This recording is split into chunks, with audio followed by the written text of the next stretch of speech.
Relaxation and efficiency are your friends when it comes to executing any physical motion on the guitar. Frankly, I'm a big fan of straps.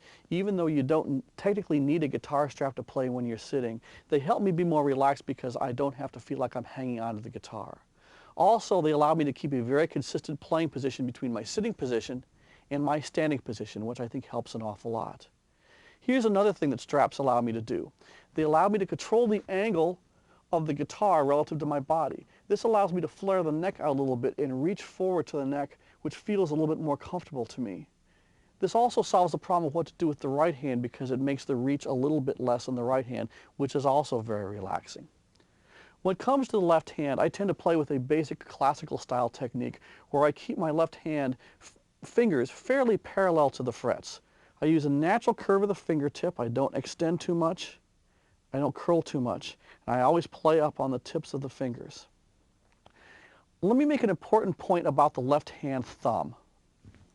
I think it's very important that the left hand thumb should always be in a state of motion. You should keep it moving in a nice flowing way. If you lock your thumb down, you force the arm and fingers to do uncomfortable things to move to other strings. Now, it's not necessarily wrong to put your thumb over the top of the fingerboard if you're going to do bluesy type bends which require that technique, because it does allow you to rotate your wrists.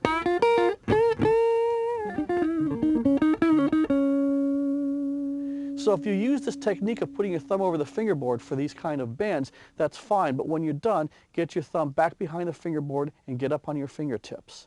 And by the way, the reason I carry the guitar neck as high as I do is because I want to have access to all of the notes on the frets without having to bend my wrist to do it.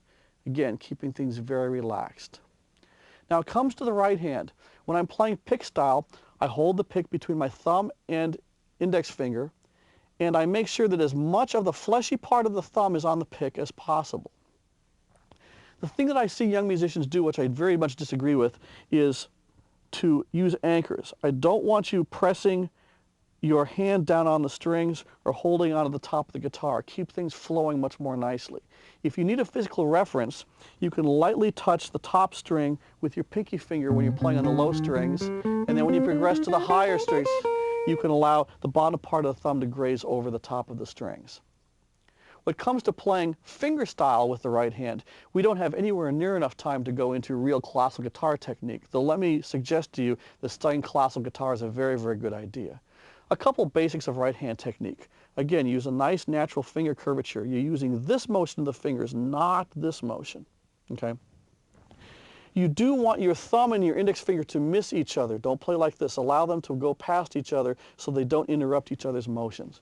When you're playing fingerstyle, get a nice secure grip on the chord shapes that you're playing. And dig in and make sure that the chord is nicely balanced.